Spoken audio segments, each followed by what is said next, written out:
Welcome to Rico 12. I'm Justin. I'm your host and a beautifully imperfect, stumbling, bumbling child of an absolutely powerful and perfectly loving God and an addict.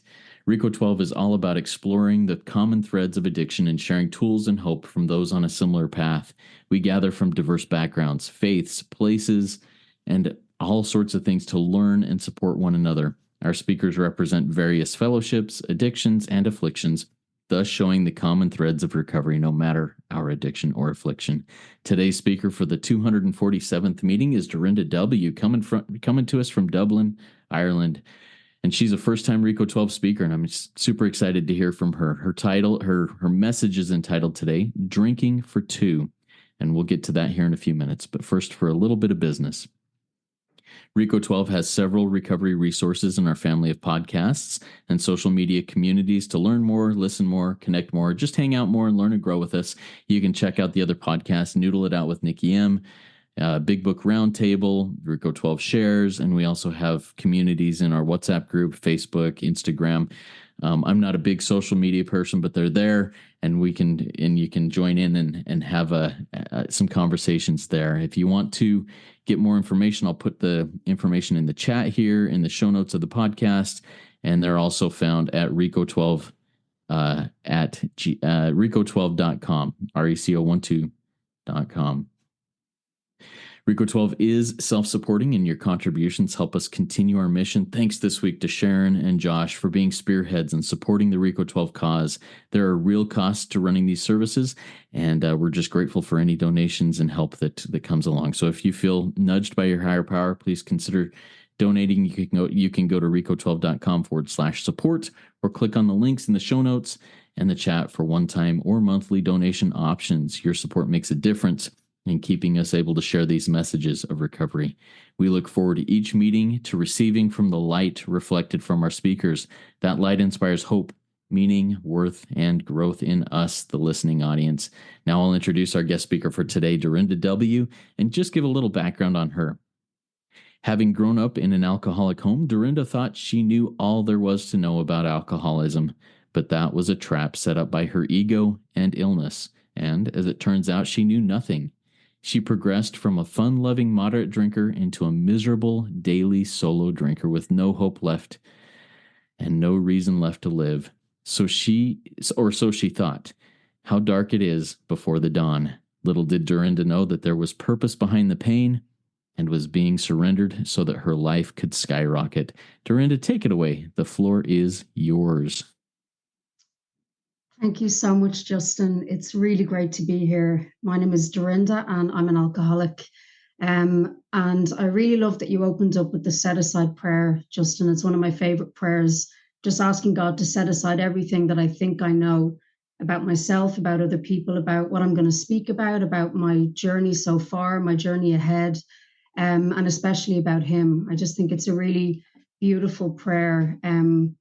As you read out about me, my background, I thought I knew like everything there was to know about alcoholism because I grew up, I'm from Dublin in Ireland, and I grew up in an alcoholic home. Both of my parents were alcoholic, both lovely people as well, but just, alcoholic. And so I kind of thought that I knew all there was to know about it. But my knowledge of alcoholism was my dad would just spend all day long in the local pub. My mom would drink at home. And I never knew coming back to our house, like I never knew what I was going to get. Sometimes I'd go to open up the front door and the door wouldn't open fully because my mom would be like slumped in the hallway and the door would be banging off her head. And I'd come in and have to like step over her. And it was really difficult growing up in that environment. And I always kind of thought, my God, do they just have no like self-respect? I thought my dad was just like greedy, like just being in the pub all the time and selfish and didn't care about us. And I had no understanding that they were both actually very, very sick. By the end of both of their drinking, I did. I mean, they both ended up dying from alcoholism. So my mom, when I was 21, I came home one day and she was slumped over her bed, and she actually owed me money at the time. And I went in and I was like, Mom, where's that 20 euro you owe me? And she wasn't answering me. And I was like, oh God, here we go again. And then I just kind of looked over and I noticed that there was blood all over her face. Whatever way her head had been hanging over the bed, the blood had rushed to her head, and it was all over her face. It was really, really disturbing, And the coroner's report was acute alcohol poisoning, and I was so devastated at the time. But retrospectively, when I look back, my reaction to that was to go straight to the Bayside Inn and order myself a pint and a whiskey chaser. I just couldn't deal with the fact that that had happened. And if you had asked me, though, on that day, are you also an alcoholic? I would have been like, wow, not a chance in hell. I really would have been like, no way. There's no way I'm an alcoholic. But I can look back now and see that I actually was.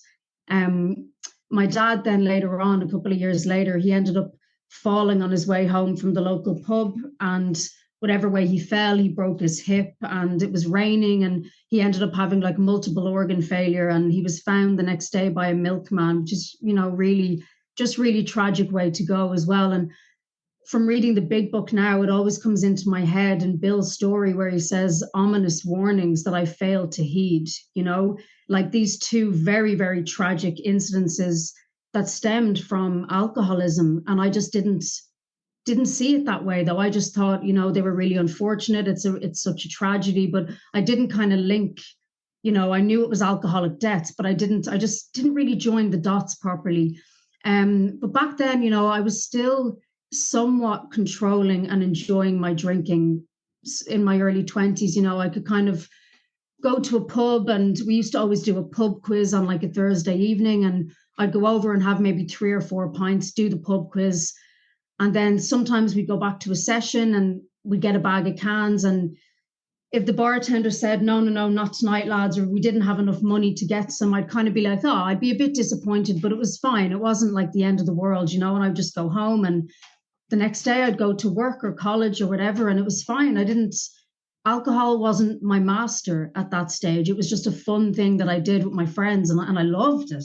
I absolutely loved the effect that it produced in me. I loved the confidence it gave me. I thought it made me funnier. I thought it made other people funnier. I just loved it. It made music sound better. I thought it was like a life enhancer.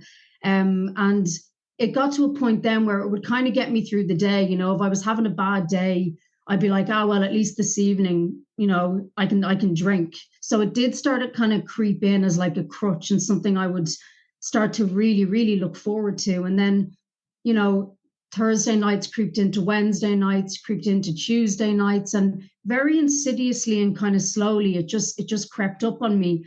And I can look back now and see like how out of control it really was. I remember I was working for this company, an events company, and it was Christmas time. I feel again, retrospectively, this is one of those huge glowing like neon signs that I somehow failed to heed.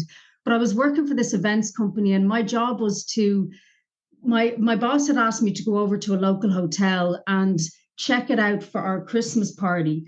So I was supposed to go over, it was a Friday afternoon, look at the venue, check out the menu, chat to the manager, talk about, could we stream our own music, whatever, just check out the venue, go back and tell him what it was like. And when I went over, there was a girl there, and she said to me, she was showing me the room and the catering and all of that. And then she said, oh, we have this mulled wine because it's Christmas time and we'll be serving it on the day. So would you like to have a taste of it? And she gave me this little glass of like warm mulled wine. I'd never had it before. And I drank it. And I remember just feeling like, oh my God. And I remember saying to her, can I have another one? Like I knocked it back. And I remember her being a little bit like, surprised. Like most people don't ask for another one, but she gave me another one anyway. And then that was me done. I ended up going into the pub next door, drinking pints of Guinness, calling one of my friends who's also, I think, one of us. That's kind of irrelevant, but just going on the absolute lash for the day. Didn't go back to work. Went back to my parents' house. My mom had already passed away at this time. I think my dad was in hospital because he was often in and out of hospital with his alcoholism. So I went back to this empty house. Nobody knew where I was. Like my job didn't, nobody knew where I was. And I remember just drinking. And like unbeknownst to me, King Alcohol had his claws in me, and this phenomenon of craving had kicked off inside of me that there was no way. My mental defenses were non-existent. I could not stop drinking. And the only time I'd really leave the house over the next few days was to run over to the off license and buy more booze. And at one stage, one day I was coming back and there was loads of bouquets of flowers in my porch. And I remember thinking, that's weird. But then just kind of stepping over them and coming inside. And yeah, a few hours later, the Garda, like the police, were at my door. And as it transpired, I'd been registered as a missing person. Like my boss had no idea I'd vanished. A week had gone by and no one knew where I was. And I remember I was there with my friend Brian and we had to go upstairs and show our passports. And they asked me, was I being held there against my will? And looking back now, the answer should have been yeah, by King Alcohol, But my poor friend Brian was getting this kind of look. He's like, I'm not holding her here. But the police went and I closed the door and thought, oh my God, now this is a new low, even for me, And I obviously lost that job and, I decided to kind of get my act together for a while. I was really going to try. So I did my usual, believing that like, willpower would be able to get me through this. And I think I'd stopped drinking then for maybe like a couple of weeks. I'd start to feel a bit better. And then I think, oh, you know what? I didn't really like that job anyway. And that was a bit of I always thought my consequences were just over dramatized. People are being sensational. It wasn't that big. Everyone loses a job. It's part of life. And so I would go over to the pub and think, I'm just going to have a couple of Guinness, take it easy, all is well. And it would start off that way. And then I'd find myself like in a park, not knowing what day it is. And it would turn out to be like 3 days later. And again, I'd get up, dust myself off and think, oh my God, okay, this is a new low. My standards just kept on lowering to meet my drinking basically. And there was loads of these. Looking back, there was like so many warning signs. But for me, I always believed, I really, really did, that I was just, I loved music as well. And I was going out with this guy who was in a band and that it was all just part of my youth. I'm just a bit wild and I'm Irish and, it's like a badge of honor to be able to drink. I thought it was one of my greatest achievements that I could drink more than other people. I just thought I had a really high threshold. I had no idea, and despite losing both of my parents this way, I didn't consider alcohol dangerous either. I just thought it's dangerous if you're a lightweight, but it's not dangerous if you're hardcore like me, and then I'd wake up in a ditch and be like, yeah, well, that's just white wine. If I don't drink white wine, I'll be fine. Or if I eat something first, or maybe if I, I don't know, take drugs with the alcohol to straighten myself up. And I had all these experiments and methods and bullshit that I would try. And obviously none of it worked, and this merry-go-round, it just kept on happening and happening. And it started getting to the point where like, simple things like going on holiday, I'd end up having a few pints at the airport, but then I'd get on the airplane and the air hostess wouldn't come to me fast enough. So I'd end up going up and taking stuff out of the trolley.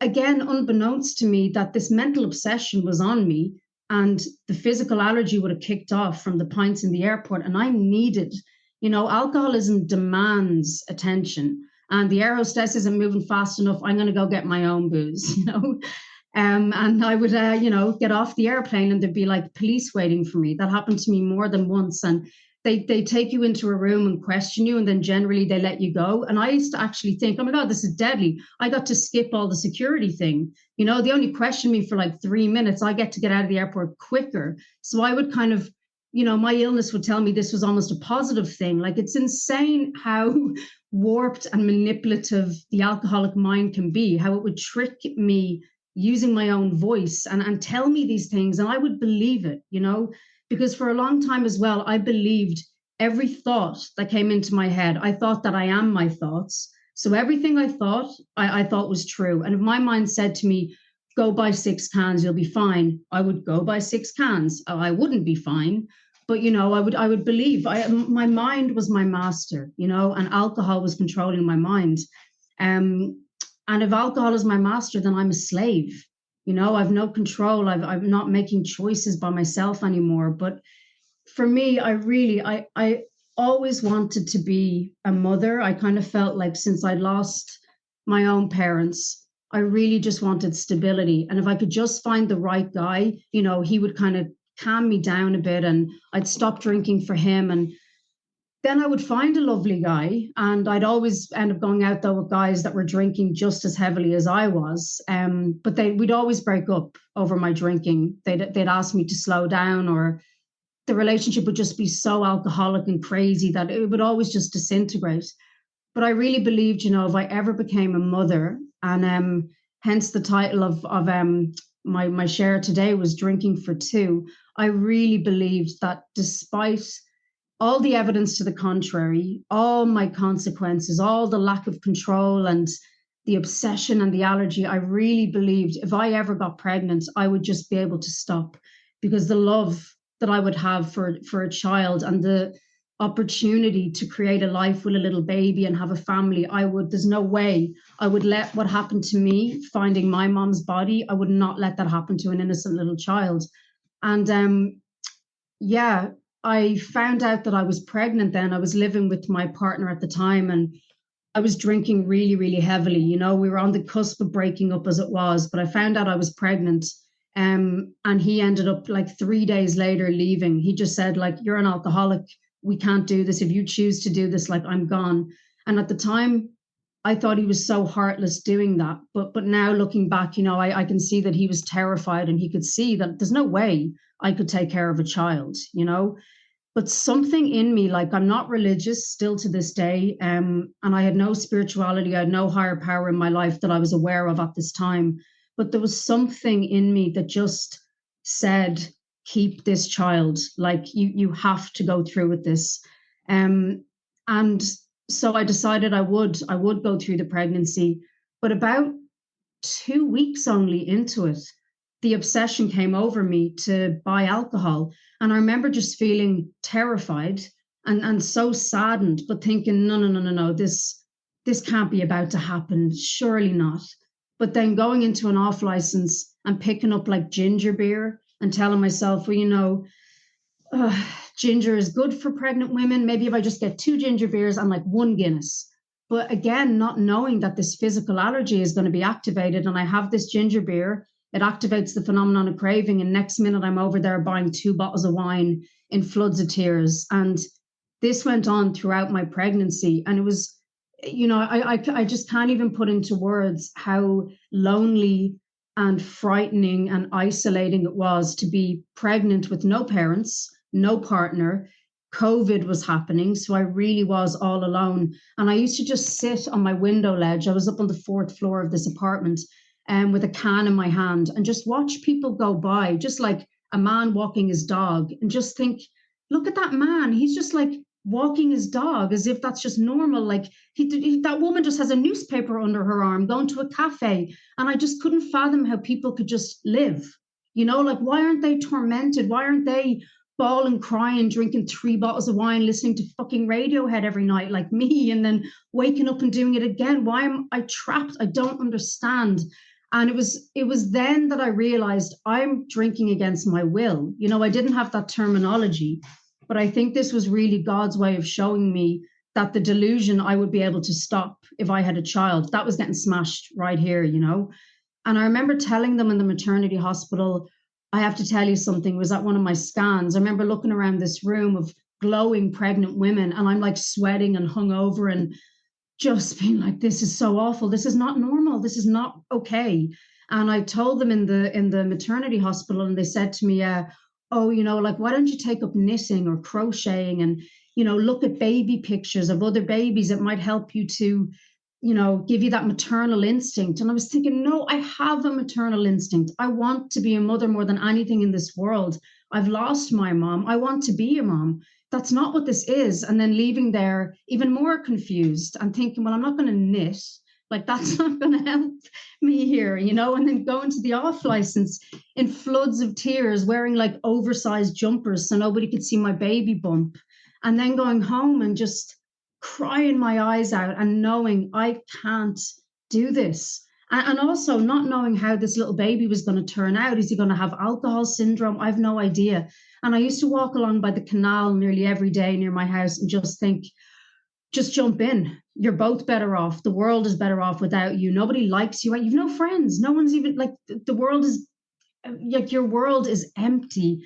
And it was like, reading Bill's story when he says, how dark it is before the dawn, and how quicksand, was spreading out all around him. I really, really, that resonated with me so much when I first read it. And also in A Vision for You, when he talks about the four hideous horsemen. Like, I used to wake up every morning and feel that terror, bewilderment, despair, confusion, like, what is going on? And then I'd go into the kitchen and just open the fridge and start drinking, and it's just so baffling.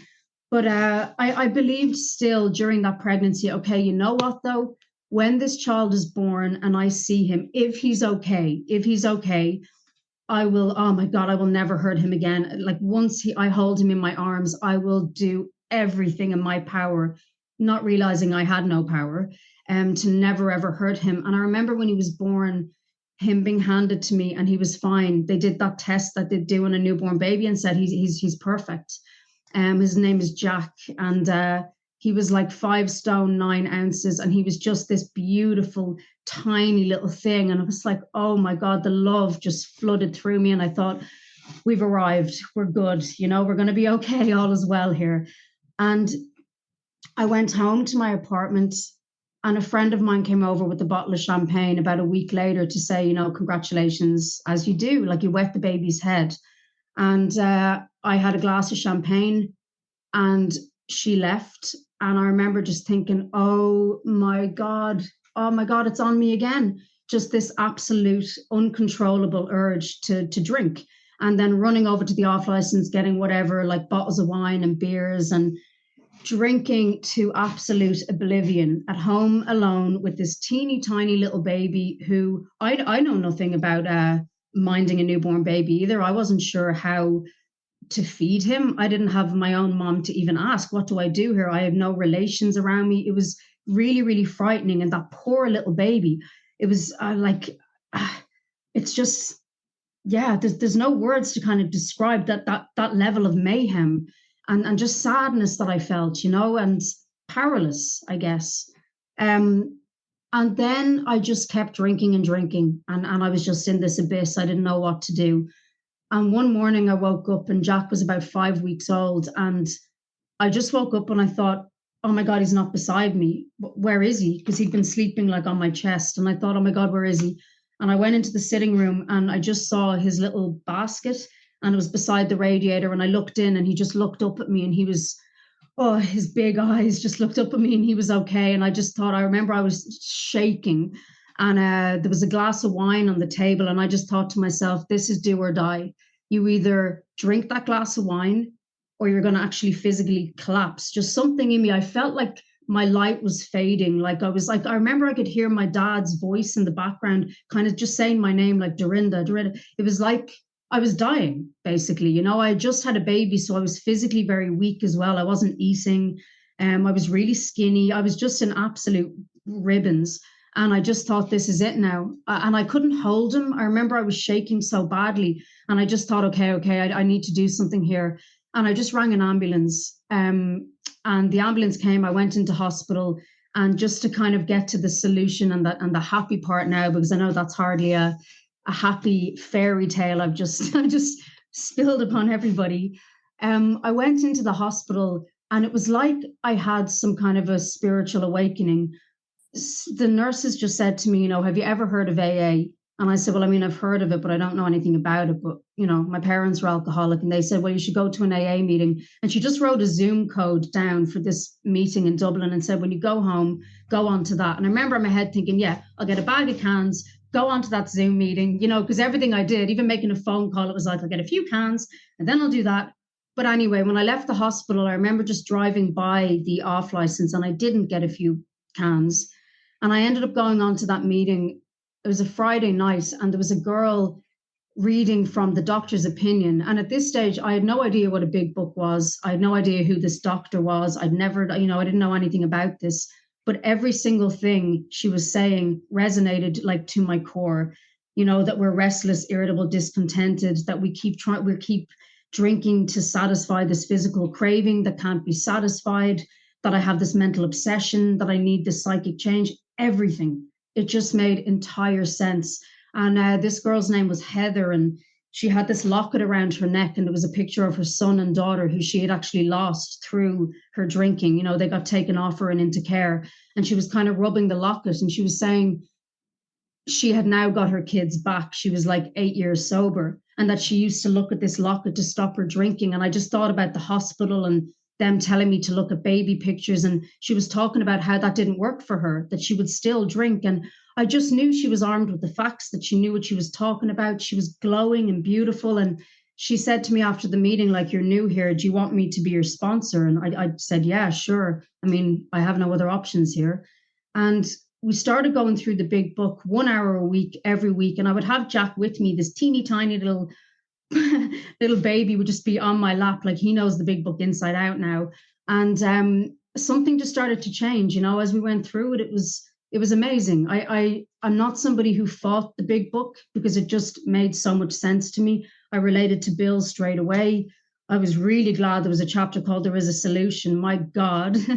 I loved learning more about alcoholism, because finally it was like, oh my God, that's why. And as well, it was a revelation to me that my parents, who I was so disappointed in, that they were really sick, that they were also powerless and suffering from this spiritual malady and, you know, this mental obsession, and that they never meant to harm anybody, least of all themselves. And the tragedy of their death was just way more, I guess, comforting to me in a way, you know. And yeah, from going through my amends process then and everything, myself and Jack's dad, who is now a wonderful, wonderful dad to Jack, and he's back in my life, and everything has just turned around 360. You know, it's like night and day, and how dark it is before the dawn, because those days of pregnant and alone and drinking, sitting on that window ledge, it was just so horrific. And to now be sitting here this weekend, actually, Jack is turning 3, and we're having a picnic tomorrow. The sun is shining in Dublin, and having a picnic with his grandparents and his dad and me, and my uncles will be there. And it's just happiness and joy. And I'm sitting in a little cottage as well that just kind of came into my life without, you know, much work on my part. I won't bother going into how that came about, but just all of these kind of gifts of sobriety. And, you know, it says, remarkable things will come to pass for you and countless others, provided that you stay close to him and do his work well. And in my experience, so long as I go to meetings, share really honestly, brutally, raw, no matter how painful it is, my dark past can be my greatest asset to help another person. Maybe there's another girl in a room one day I'll meet who's 6 months pregnant with a can in her hand, and I'll be able to say to her, my God, that was me, you know. And it's just a wonderful program, and just showing up, working with others is just the bright spot in my life now. And just staying close to this higher power and to this program is just absolutely amazing. And there's so much on offer here. There's so much within this beautiful big book, way more than just not drinking, and way more than just meetings. You know, there's a whole new life, a life beyond our wildest dreams, as it says. And I'm going to wrap it up there, Justin. I've definitely spoken long enough. So thank you very much for having me here today. Oh, and thank you so much, Dorinda. Very powerful, deep, raw share, just like what you said that you need to do in those meetings. Share raw, share the stuff that needs to be heard by those that are out there. Thank you for sharing these things. A lot of trauma and tragedy with your family history in alcoholism. Talk to me a little bit more about maybe extended family, and how is this something that it's a family thing in your life? Is that your experience, or is it something that maybe just your little nuclear family has experienced? Well, I've 2 sisters. So one is not an alcoholic. She lives in Australia, and she is the kind of person I find it fascinating. She can have like 3 glasses of wine and be like, oh, that's gorgeous. Like, she really appreciates the wine. Oh, that's lovely. And then just have like 2 glasses of it and then stop. It's crazy. But then she likes drinking. She'll also sometimes just get absolutely hammered. But the next day, I've said to her before, like, do you feel guilty and ashamed? And because I would feel that way even if I didn't do anything when I drank, you know. And she's like, why would I feel like that? She's just not an alcoholic. And then I have another sister who is an alcoholic also.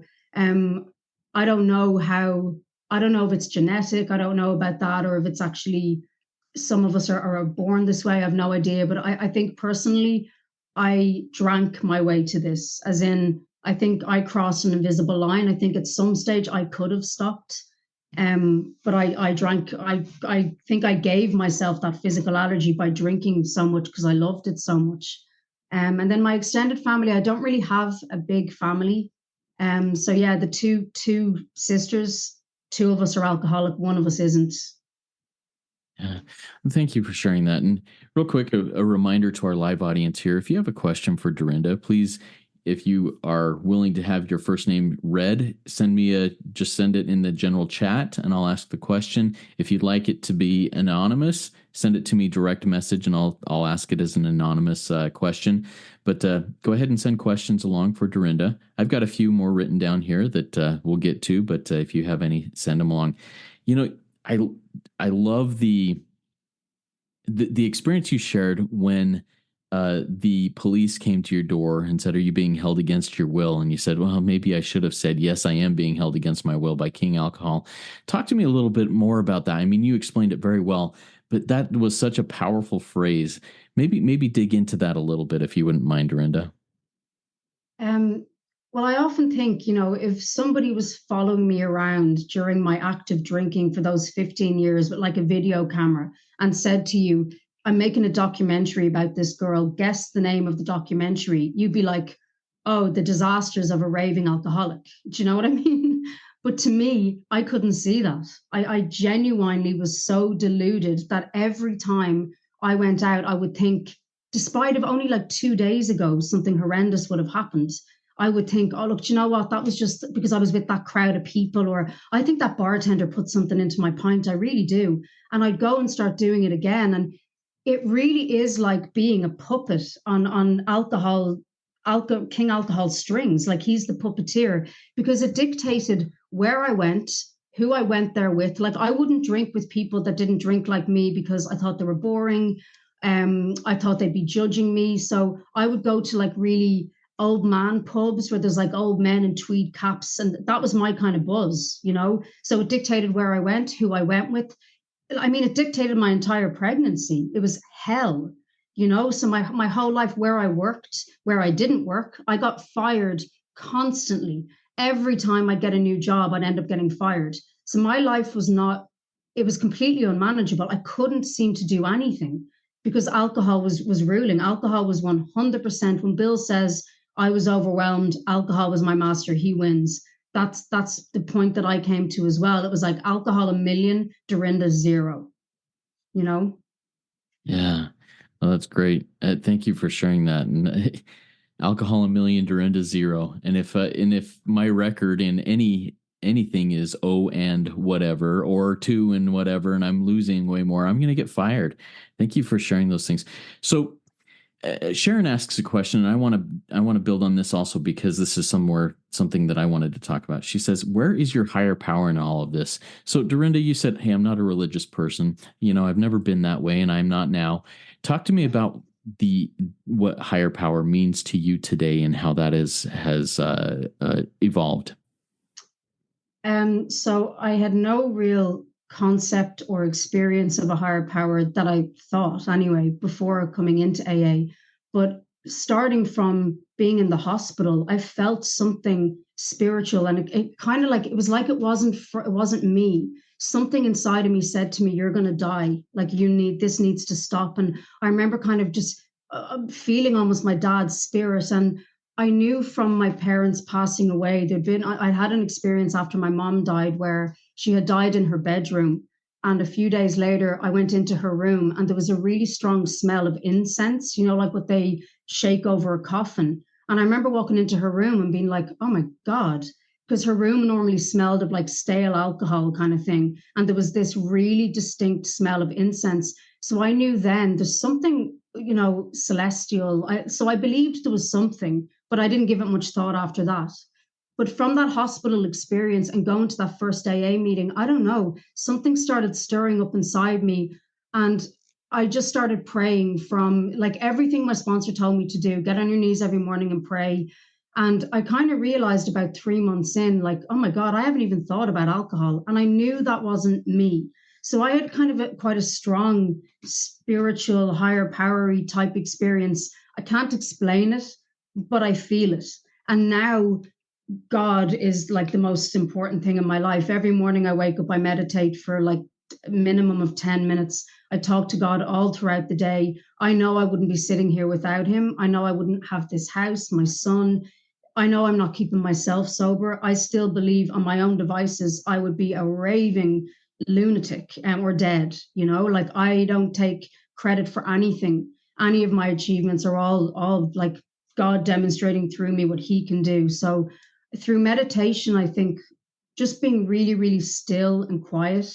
I don't do guided meditation or anything. I just sit in pure silence. That's just me. And I love that kind of mantra of be still and know that I am God, be still and know, and then just be still, be.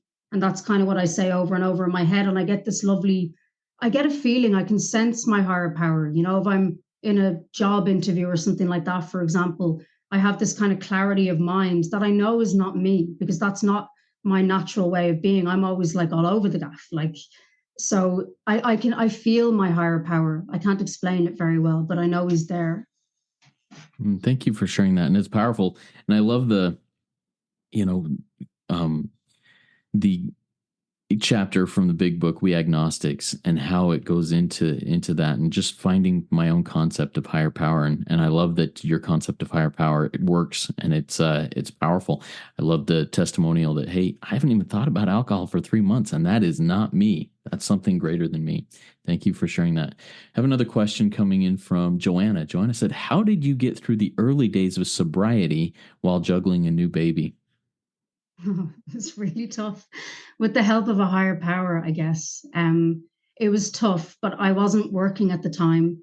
And there was COVID. So, it was 3 years ago now. And so life, I guess, was kind of slow at the time because of COVID and stuff. I didn't have to work, so I didn't have that responsibility. So I would just every day get up, and Heather, my sponsor, had given me these speaker tapes. There's a speaker, I'm sure some of you know, Bob D and Mark Houston. And I don't think there was 5 minutes when I didn't have headphones on listening to those speaker tapes. I would just listen to them constantly. And like Bob D in particular, he's really good at explaining step one. And I was just so fascinated by the big book.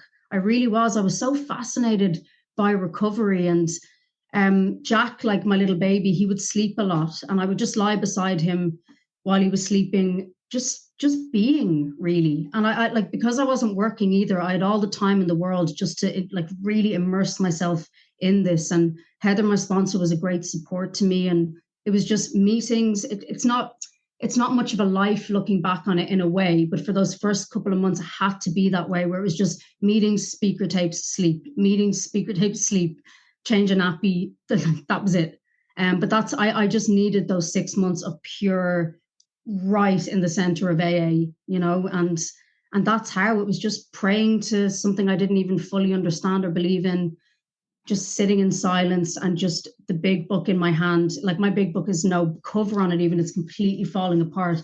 I would cling to the big book. I knew deep down, I knew this book had the answers. I just knew this is the solution here. And I had to break the cycle of what happened with my parents and me for Jack, because on my own power, Jack will find me slumped in a bed like I found my mother. I know that, or worse, so.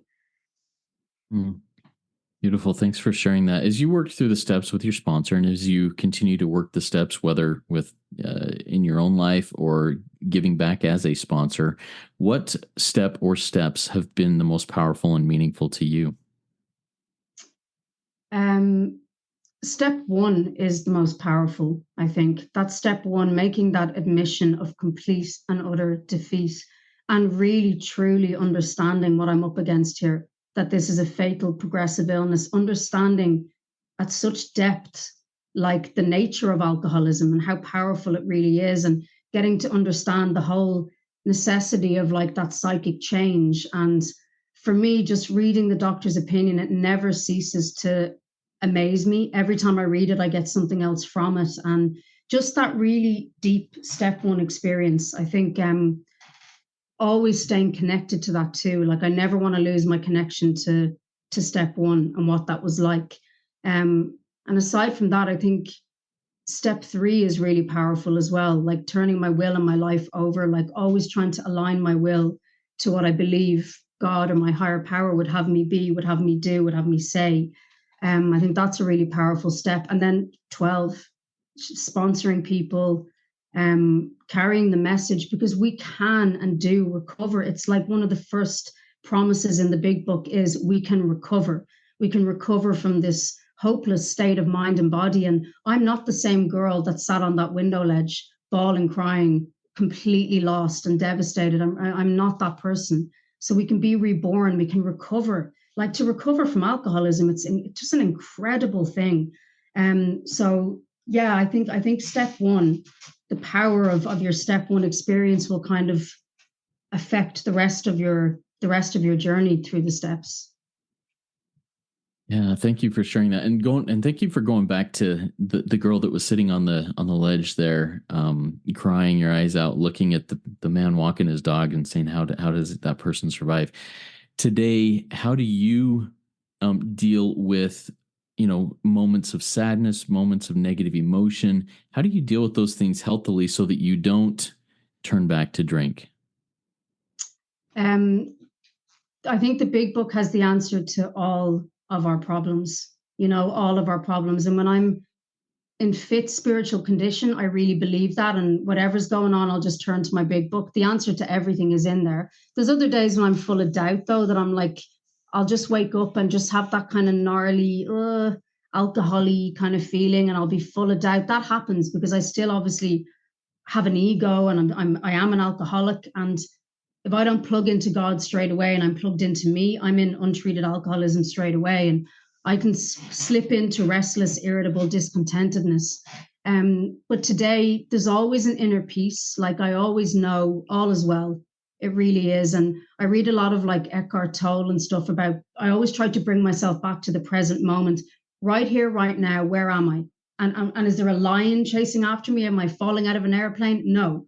In this moment, everything is okay. Everything is always okay. And there's a part of the big book that has been true for me, where it says, as long as we stay close to him, he enables us to match calamity with serenity.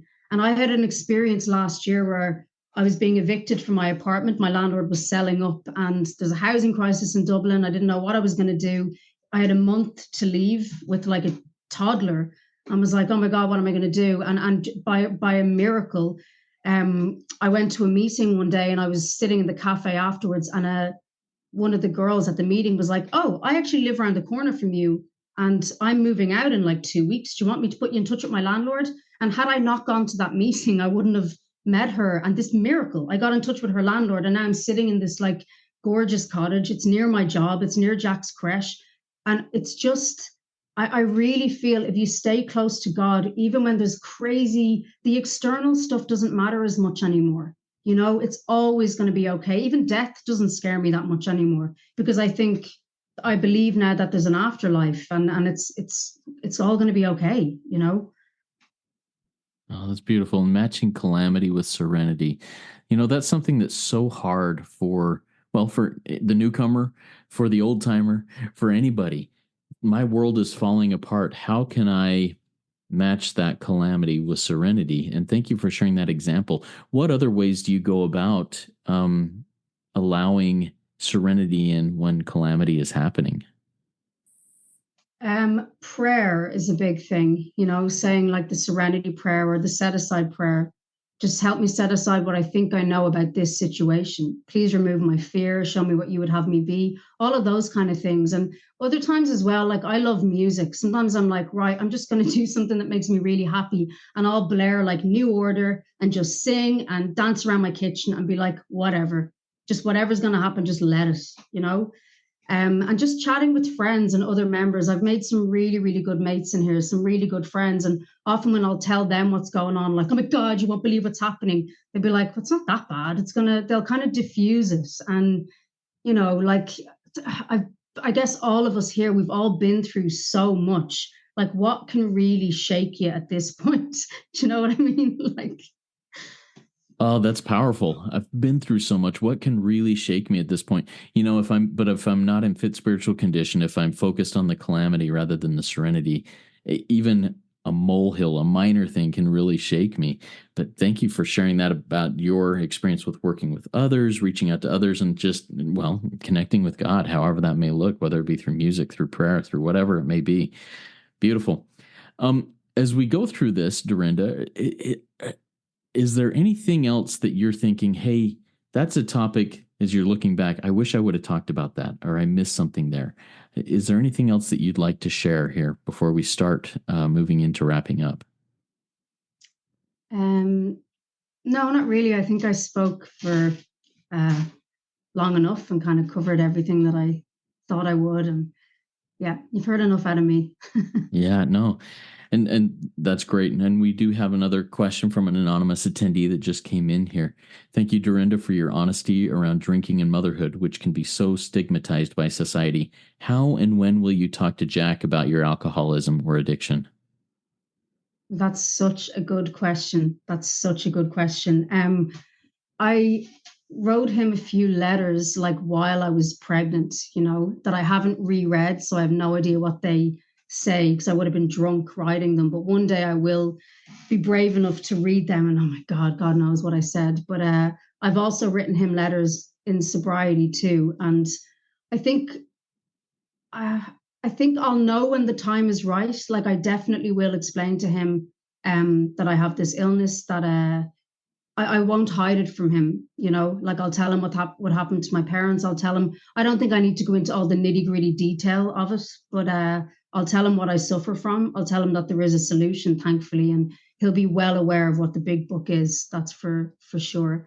What age he'll be when that happens, I don't know, but I will sit down and I'll tell him. And maybe, I'll probably spot it in him if he's drinking kind of out of control, and I'll be able to share my experience with him and tell him, like, you know, ominous warnings that hopefully he does heed. You know what I mean? Yeah, yeah, that's powerful. A question comes in uh, from an anonymous attendee here. What is your favorite paragraph in the big book, and are you willing to read that for us and maybe comment on it? Oh, favorite paragraph. I love the doctor's opinion, but more so in a when I came in and was like learning all about what's wrong with me and why am I acting the way I'm acting. But something I really love that I think is beautiful that springs to mind now is from A Vision for You, and I will read it. I think it's just so beautiful. So our book is meant to be suggestive only. We realize we know only a little. God will constantly disclose more to you and to us. Ask Him in your morning meditation what you can do each day for the man who is still sick. The answers will come if your own house is in order.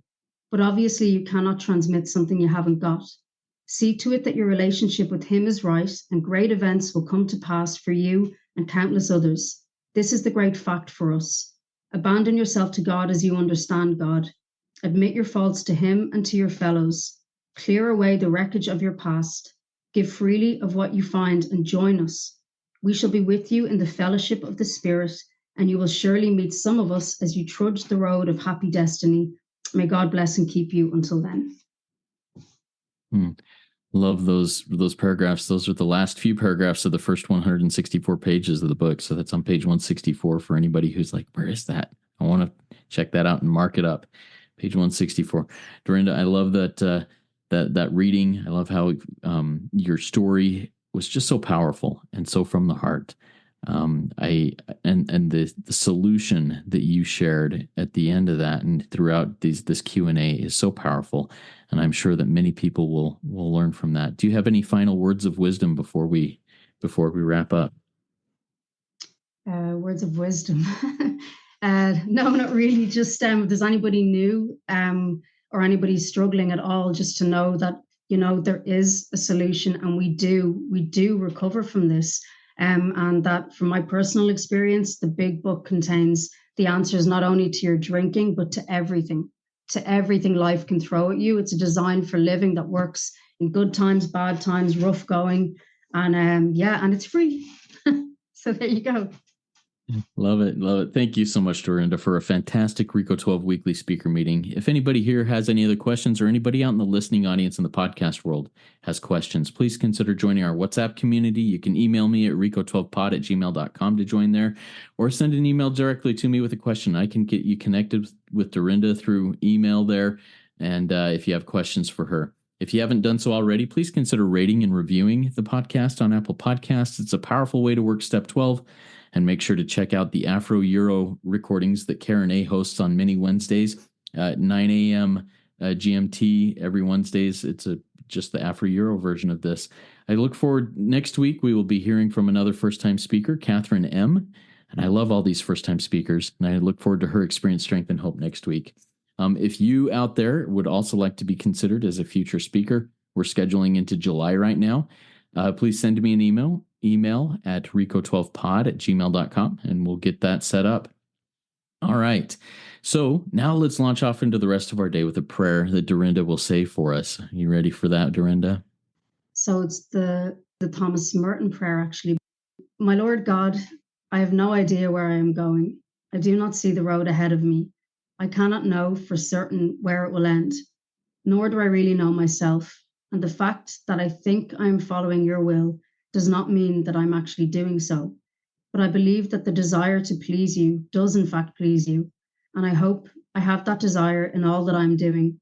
I hope that I will never do anything apart from that desire. And I know that if I do this, you will lead me by the right road, though I may know nothing about it. Therefore will I trust you always. Though I may seem to be lost and in the shadow of death, I will not fear, for you are ever with me, and you will never leave me to face my perils alone. And thank you so much, Dorinda. Remember, there is one who has all power. That one is God. May you find God now. Keep coming back, everybody. Let's trudge this road of happy destiny together. Work it. You are worth it. There was a man put his hand by the side of his mouth, and he wanted to scream, but the sound never came out.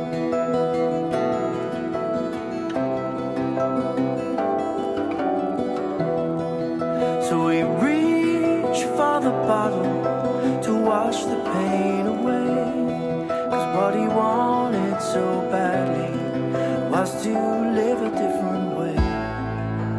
And all of his problems and all of his pain filled up the puddle and rose with the rain. His ship kept on sinking to the bottom of the lake.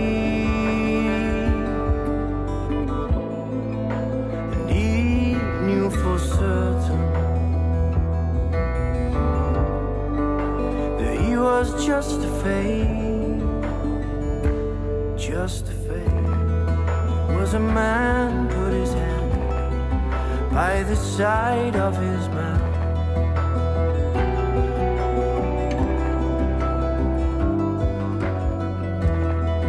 and he wanted to share, but only lies ever came out.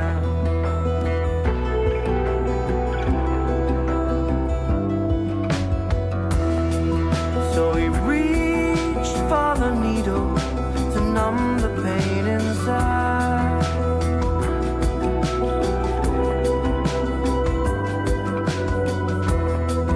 and the truth that he yearned for shriveled up and died.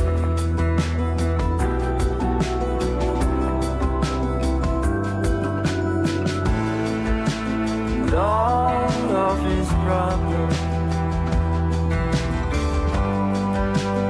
all of his pain filled up the puddle, rose with the rain.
by the side of his mouth as he read from the book, only truth spilled out.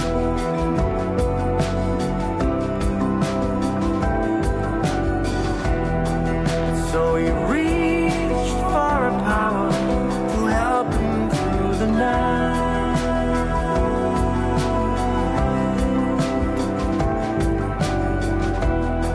'Cause what lives in the darkness